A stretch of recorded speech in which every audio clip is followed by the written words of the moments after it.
Hi there, Wendy here, Energy Manifestation Coach. Thanks for dropping in. Today I'm going to be talking about energy and manifestation and how to manifest your life more by design. Because once you understand that, it becomes a lot more fun, a lot less frustrating, and a lot more clear as to why all of this energy stuff is so important. So if that sounds interesting to you, stick around and we'll get into it. Life is a winding road. So I just want to tell you a little bit about myself and how I got into energy and manifestation. It's interesting. I graduated a while ago, a couple years ago, and the theme of our high school graduation was you create your own reality, which I find really interesting now looking back, given what I do. We used to say those sorts of things all the time, but I don't think really too many of us understood what creating your own reality meant. There's different layers, and on the surface level, we create our own reality by determining what kind of career we want. Or maybe we fall into a career and we decide, yeah, I like this. This is going to do me for a while, and I'm happy here.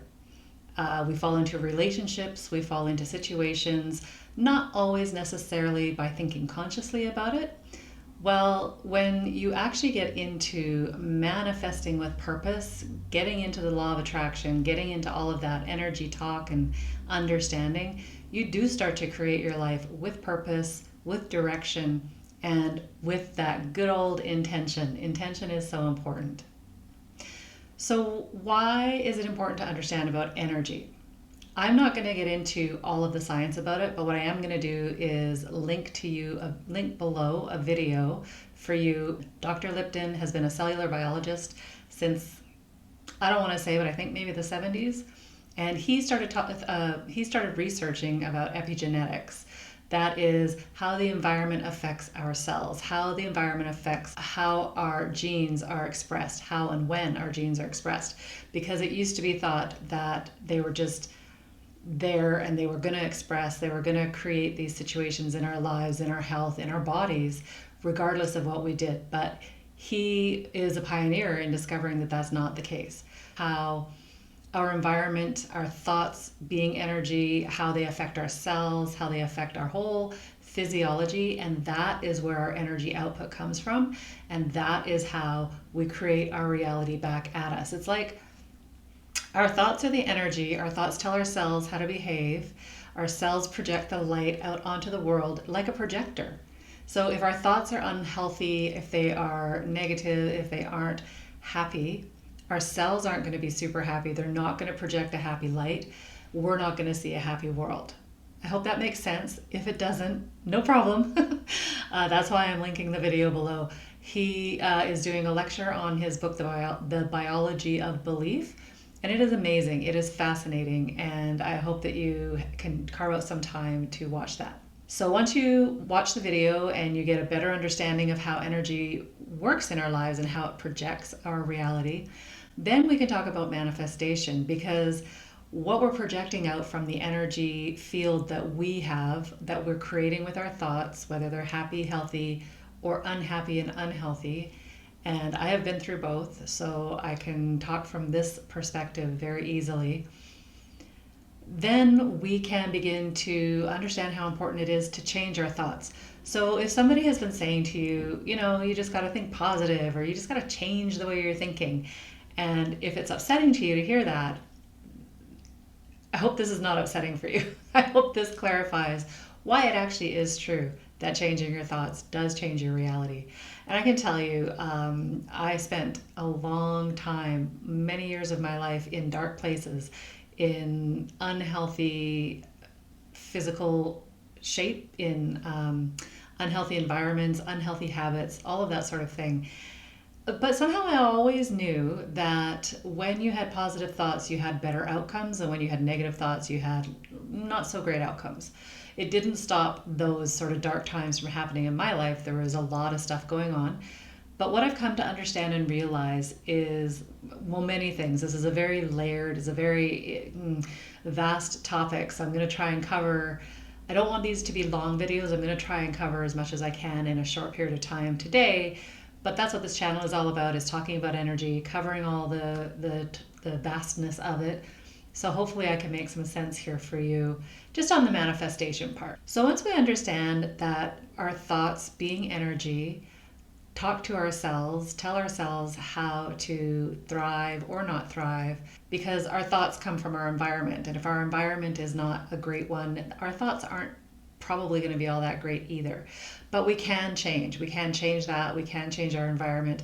You know, we can't always step out of where we're living into a better place overnight. That's not really how it works, but that's why we have to start from within. That's why we need to start by changing the way that we think. And it isn't easy in the beginning. And when I'm teaching energy manifestation to people, I always say you've got to start where you are. So it's really important to take some time to sit down and figure out, okay, where am I here really energetically? I have a goal that I would like to reach. I would like to manifest something in my life. But is my energy aligned with that? I've been trying to manifest, but manifestations aren't coming to me. Or perhaps you've been trying to manifest something and something similar comes, but not really quite what you were asking for. One time I wrote out a list. There was a friend of mine and I, we were sort of just getting into this many years ago.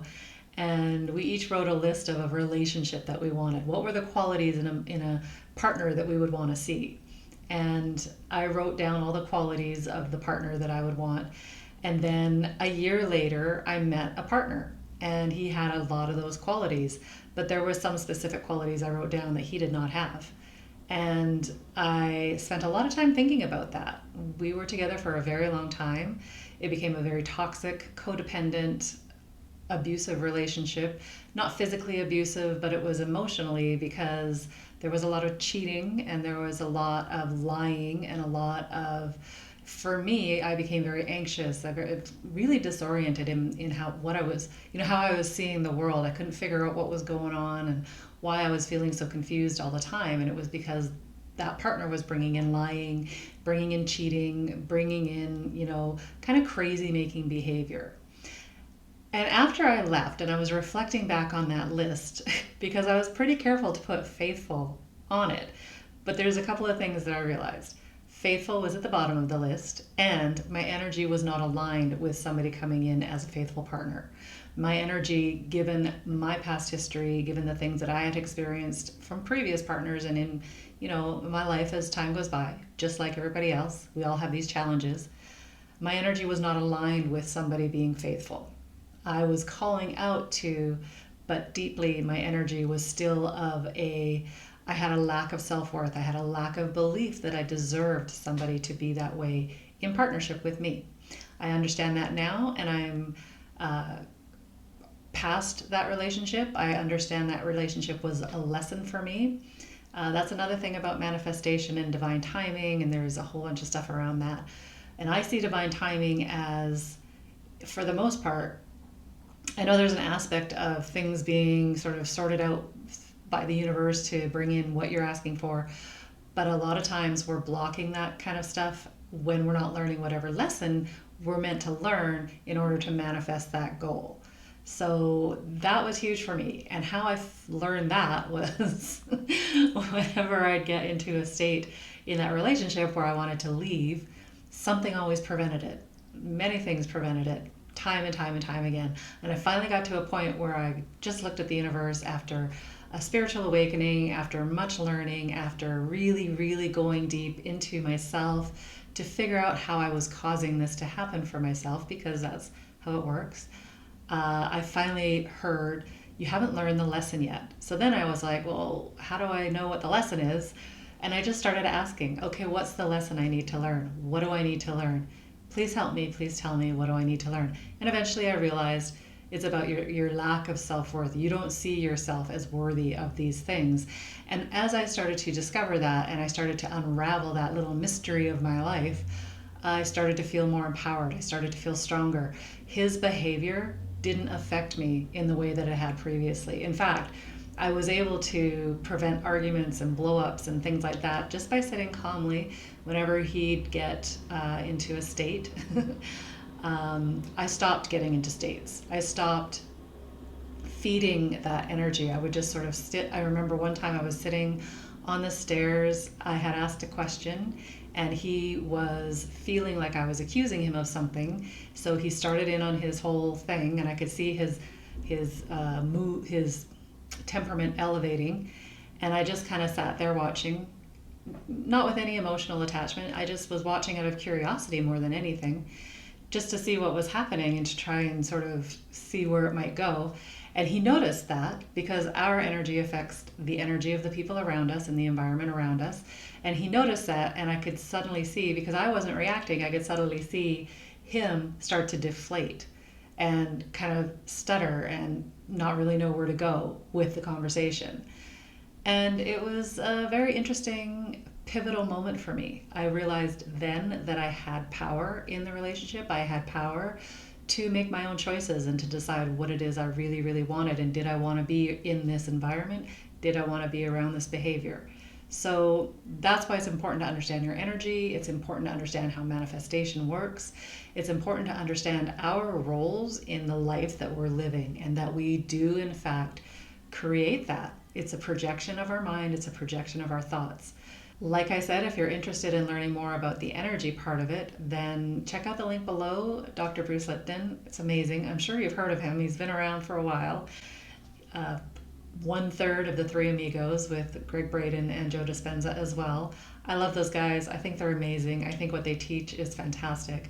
And I get really excited when I watch one of their videos, when I listen to one of their meditations, because they're so excited and impassioned about teaching people how to understand their energy, how to understand how reality works. And so if you're wanting to dive deeper, check those guys out if you haven't already, but I feel like you probably may have. I don't know. I don't want to talk for you. But that is what has informed my coaching, my own practices. Start where you are. Check your energy compared to the goal that you want to have. And when you're setting your goal, like, sit down and really think about what it is that you want and why you want it.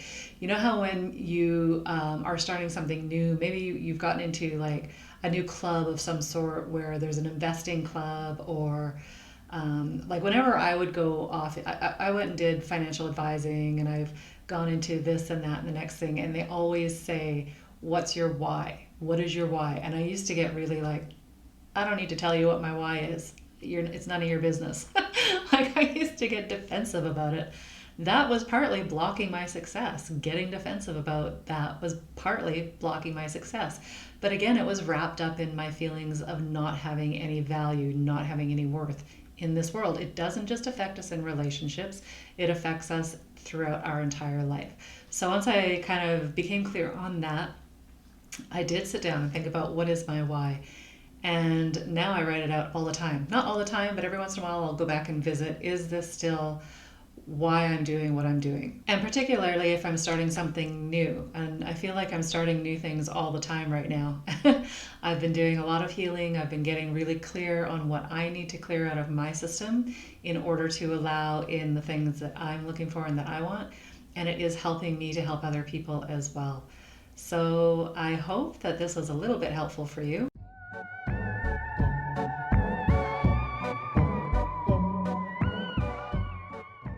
Okay, well, we had some technical difficulties. Apparently 20 years in the IT sector has taught me nothing.